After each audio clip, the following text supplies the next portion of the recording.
Alors, bienvenue dans NDTech Technologie, votre chaîne d'actualité informatique. C'est une chaîne où nous essayons un peu de partager notre savoir-faire dans le domaine de la tech. Alors, n'hésitez pas de vous abonner, d'aimer la vidéo, pourquoi pas aussi de partager pour que la communauté s'agrandisse. Alors, comme je vous avais prévu très prochainement, j'espère qu'aujourd'hui c'est 9 jours, bien 8 jours passés. Que je vais essayer un peu de parler du DNS. Alors, DNS, c'est Domain Name Service. C'est un protocole très important de la résolution de noms et la résolution plutôt des adresses au nom de domaine, vice-versa, des adresses IP au nom de domaine, du nom de domaine à l'adresse IP. C'est très pertinent de connaître ça. Pourquoi pas les configurer localement pour essayer un peu de résoudre les adresses IP au lieu de continuer toujours d'utiliser des adresses IP lors de la configuration soit d'un équipement ou soit d'un serveur quelconque. Vous pouvez utiliser les noms de domaine. Alors, par rapport à aujourd'hui, il faut comprendre d'abord la structuration, l'hiérarchie du DNS. Alors, par rapport à ça, j'ai essayé un peu de faire quelques recherches. J'ai trouvé une capture là, très important, une photo. Je vous montre ça. C'est ça. Donc, dans le DNS, il faut comprendre d'abord toute cette hiérarchie. Si vous maîtrisez cette hiérarchie, ça sera très pertinent et très important pour vous pour la suite. Right? Ça sera très bien pour vous pour la suite. Comme je disais, dans l'hiérarchie, euh, il y a d'abord la route, le point. Si vous regardez très bien ici, ils ont mis le point comme la racine de tout. Et puis, ça vient les top level domain, les TLD. La plupart de nous connaissons, nous avons cette notion de TLD, mais parfois nous ne savons pas spécifiquement c'est quoi le top domain, level domain. Il y a le TLD comme extension, si vous voyez très bien dans cette photo, ils ont très bien représenté ça. Voilà pourquoi je vais amener ça pour vous. Vous allez voir, ça a commencé par la racine et puis il y a l'extension. Donc le point .com, .edu, .org, .ik, .2, .ua. En fait, ça c'est juste une nomenclature. Alors, dans le top level domain, c'est ça ce qu'on utilise pour sortir, pour aller vers Internet. Comme je peux dire ndtechnologie.tech. Là, c'est le top level domain. Ce n'est pas le SLD.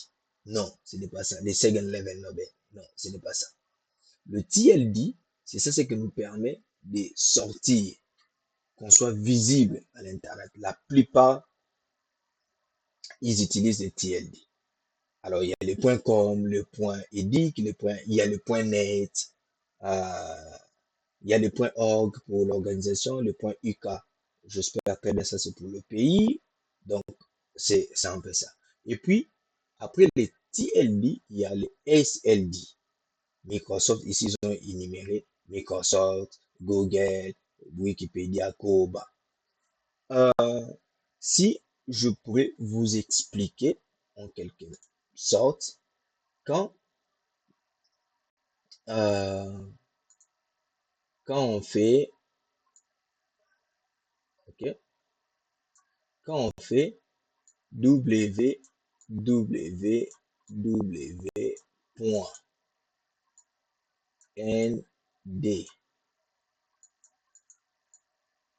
technologie.tech.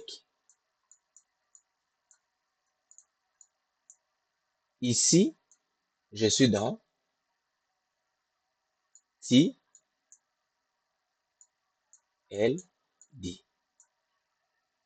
ND Technologie, .com, je suis dans TLD, right?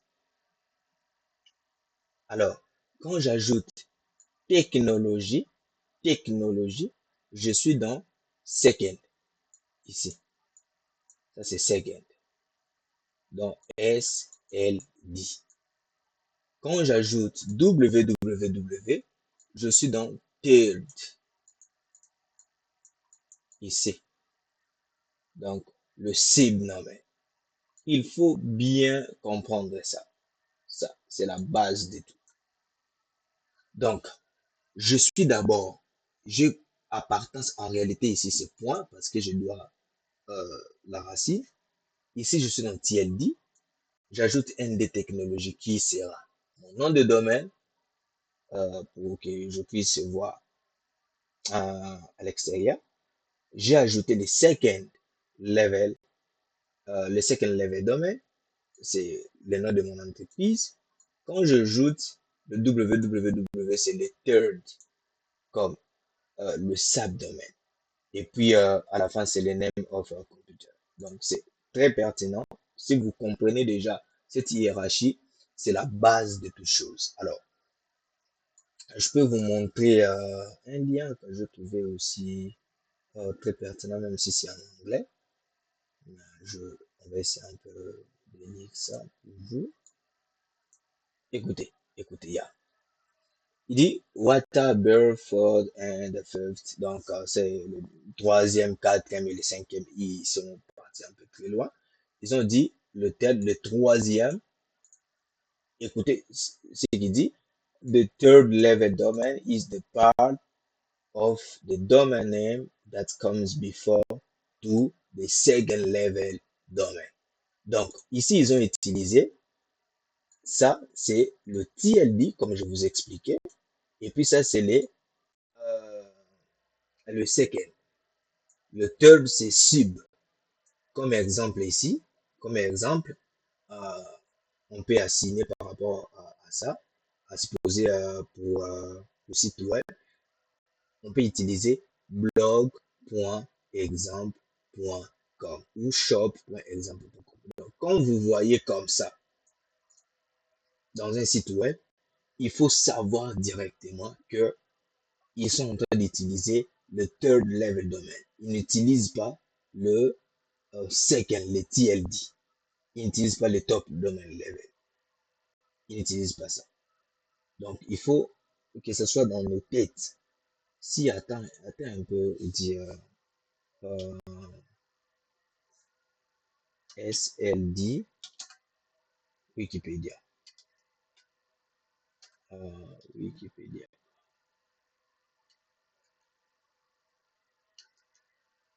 Wikipédia. SLD.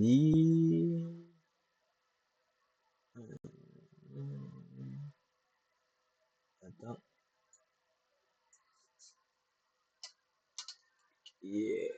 Hiérarchie Wikipédia. DNS. Server. On essaie un peu de voir si ça va montrer ça. Hiérarchie de Wikipédia. Est-ce que ça va me montrer ça? Je ne sais pas trop. Voilà, ça ce sont des choses que je vous ai dit. C'est un peu ça. Voilà, c'est ce que je vous ai dit.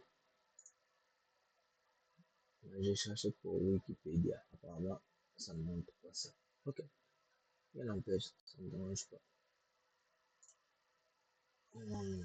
Et Wikipédia. Public DNS Wikipédia. Ok.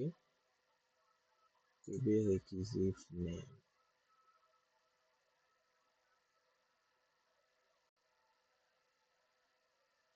Ah, voilà, voilà, voilà. Voilà. Ici, peut-être, je pense bien. Ok. Si vous regardez un peu ici, vous remarquez quelque chose que ici, dans le hostname, DNS, yes, il dit Discovery, machin truc, mais ça ne nous intéresse pas. Si vous regardez bien ici, DNS alias DNS.com. Donc, ça, c'est la structuration de SLD, des TLD, des FLD, des fourth level service.sib, exemple, donc comme support.blog.exemple. Donc, c'est très pertinent. Je vais vous mettre ça dans la description. Alors, ça, c'est mon serveur Proxmox. On va attaquer la partie pratique. Il faut bien comprendre ça d'abord avant d'aller plus loin. C'est ça ce que j'avais prévu pour vous, l'hierarchie. Mais on va aller à la pratique. À la pratique, on va essayer un peu de... Déjà ici, nous avons... Ça, c'est notre serveur. De, si vous vous souvenez bien, la fois passée, nous avons installé les deux serveurs qui travaillent en redondance. Pour la synchronisation, ça se fait d'une manière automatique au cas où l'un des serveurs est down, l'autre peut prendre le relève. Alors, je mets le mot de passe. OK, that's good. OK, tout marche bien. Alors, la première des choses, ici, si vous regardez très bien dans mon Proxmox, ici, il y a EVNG et puis il y a TrueNAS. EVNG, c'est un émulateur pour faire de... C'est comme Packet Tracer pour faire des simulations des équipements réseau. On va essayer d'ajouter ça dans notre domaine et puis on va essayer ça au lieu d'utiliser l'adresse IP. Son adresse IP, si je ne me trompe pas, c'est 1.4. Et puis, on va utiliser le nom de domaine. Voilà. Dans TrueNAS Backup aussi, ça sera la même chose. Alors, avant de commencer, il faut aller d'abord dans le serveur. On va ici Tools, DNS. OK. On entre dans DNS. Le DNS est là. Ça, vous remarquez bien ici, c'est déjà les deux, hein, le point local. Je suis en local, c'est la racine. Et puis, mon,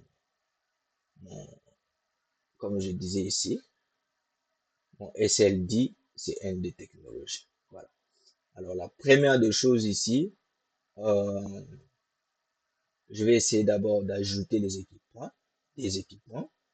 Il y a le serveur backup aussi, mon EVNG. Je viens ici, vous pouvez faire ça ici, menu contextuel. Je vais dans New Host. J'ai dit c'est TrueNAS. Je commence d'abord avec TrueNAS. Ici, si vous regardez très bien le full qualified name, comme je vous voyais très bien, comme je vous ai dit, le point, c'est la racine locale. C'est les TLD. ND Technologies, c'est les SLD. TrueNAS, ça sera comme le TURF TLD. Right? Alors, je suis en train d'écrire, de mettre l'adresse IP 1.4.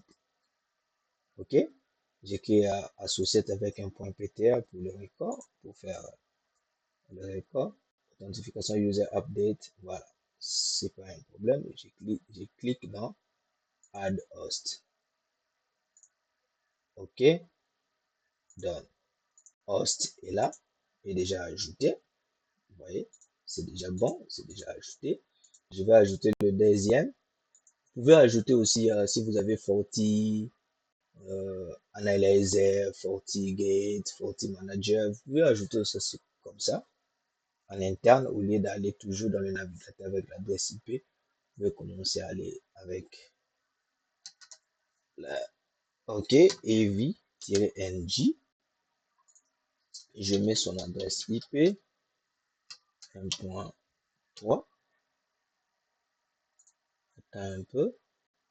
EV-NG où? Ça c'est TrueNAS. Oh, TrueNAS c'est .3. Ok, attends, je cancelle ça. TrueNAS c'est .3. Ici c'est .3. OK, OK. Alors, je viens ici, je fais ev-ng, adresse IP74, 1.4, OK, add host. Okay. Voilà, les deux sont là. Alors, on va essayer un peu d'aller dans serveur 2 ou j'ai pris ça dans serveur 2.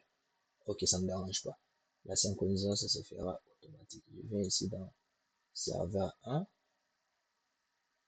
Je viens ici. Voilà, Tuna c'est déjà là. Ouais, donc la synchronisation, ça s'est fait. On attend quelques minutes. Tuna c'est déjà monté. Vous voyez, Tuna c'est déjà là.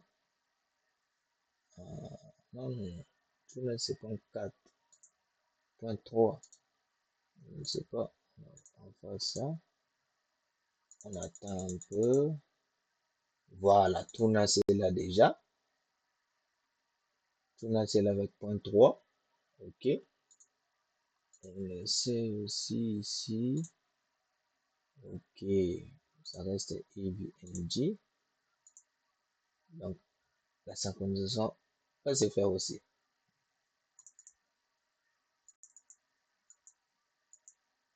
On attend. Ok, ça ne me dérange pas. La synchronisation, ça va se faire d'une manière automatique. Si vous regardez ici, c'est tunas.nd technologie.lab.local.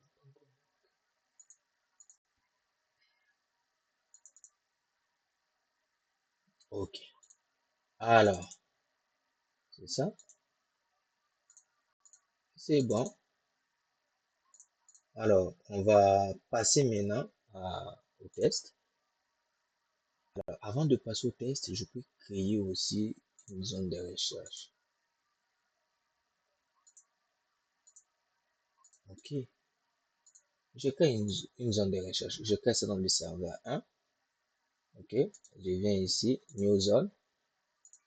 Je clique Secondary Zone. Right. C'est zone de recherche inversée dans IPv4. Je vais mettre l'adresse IP du serveur. Le premier parti. Non, attends. Yeah. Non, non. Zone principale. Ok. Ici, ça m'a demandé 68. Hein? Mais je vais sélectionner au moins. Je vais sélectionner, voilà. Ici, je dis above no secure and dynamic update. Ok. Voilà. Voilà. Voilà. Je crée une zone de recherche inversée, mais par rapport à la copie de la zone principale. Voilà. On va essayer un peu d'attendre. Ici, est-ce que tout marche bien ici?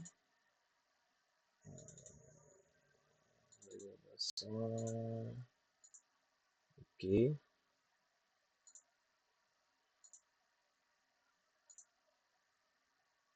Ça va se synchroniser. On attend. Mais ce n'est pas un grand souci. Ça va se synchroniser automatiquement. Tunas est là.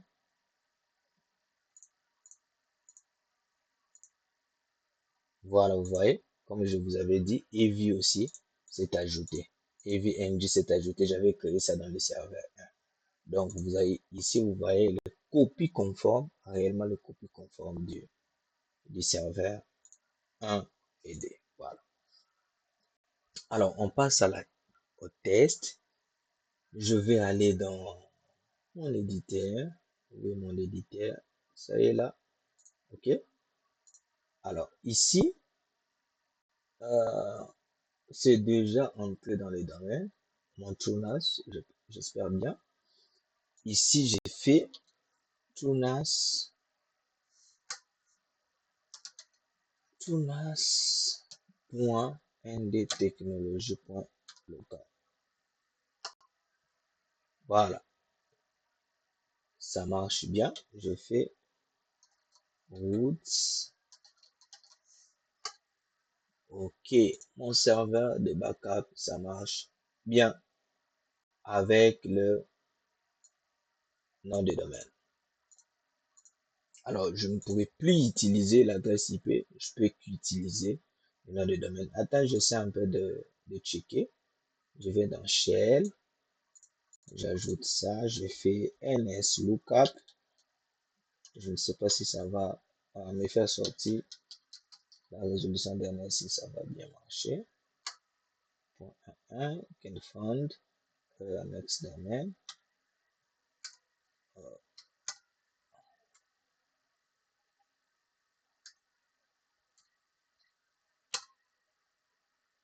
Ok, attends d'abord, j'essaie de pinguer. Ça marche bien. Pourquoi ça? Pourquoi? Ok. J'essaie aussi de pinguer point 12. 12 aussi, ça passe. Je rappelle la commande. Attends. If config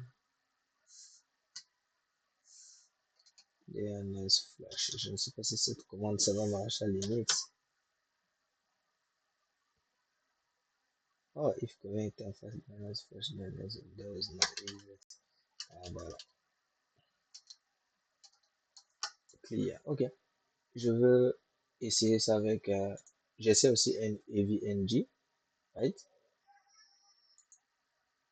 J'essaie aussi AVNG. J'ai fait AV. Ok. AV ng. Ok. Point. Ok. Comme ça. Voilà. Ça entre aussi. Ça marche bien. Donc, tout marche bien. Ça est là. Les deux sont là. AVNG est là. Je peux mettre l'authentification, admin, puis je mets le mot de passe. Voilà, ça est là. Bon, ça c'est une présentation de. Peut-être on pourra voir ça aussi prochainement. Je faisais le routage inter-VLAN de 3 réseaux. Alors, si vous avez bien compris, une chose, Denis, si je viens ici dans, ça c'est les clients qu'on utilise.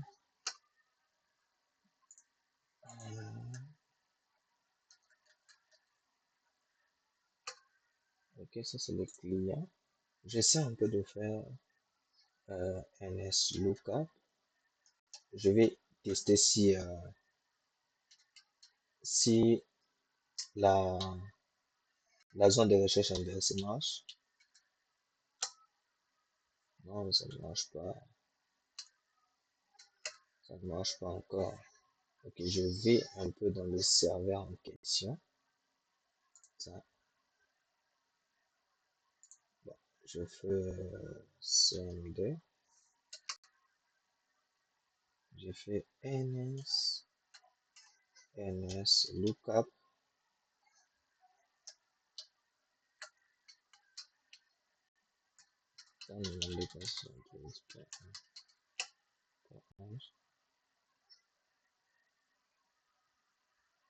Ça n'a pas encore pris ça en compte.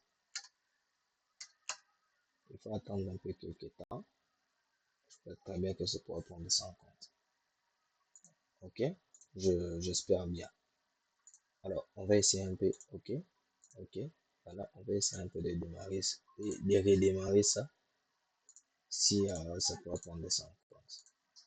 Je redémarre le serveur 2. Je viens aussi ici. Je redémarre aussi le serveur 1 pour essayer un peu de voir si la résolution, la zone de recherche inversée, ça va marcher. Parce que ça va nous permettre aussi d'afficher l'adresse IP du serveur. Yeah. On va attendre un peu quelques minutes. On va voir. Peut-être ça pourra prendre quelques secondes. Yeah. Ok, mais c'est très pertinent de connaître tout ça parce que ça pourra vous aider d'utiliser toujours l'adresse IP, d'utiliser les noms de domaine, même localement. Ça pourra être une bonne chose. Donc, c'est un peu ça ce que j'avais prévu à vous montrer, à partager avec vous. Alors, si le contenu et ça vous a satisfait, en tout cas, laissez le commentaire, laissez aussi des suggestions pour voir comment est-ce qu'on pourra améliorer davantage dans le futur. Donc, c'est un peu ça. Abonnez-vous massivement, partagez aussi, likez, pourquoi pas aimer aussi la vidéo. NS Lookup 192.1.11. Ah non, pas encore. Ça n'a pas encore pris ça en compte puisque ça montre toujours l'adresse IP, localhost. Ça n'a pas encore pris ça en compte. Alors, ça ne me dérange pas.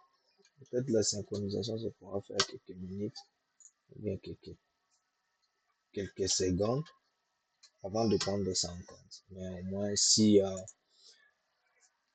on est là, on dit à bientôt pour une prochaine numéro. Je vous aime beaucoup. Bye.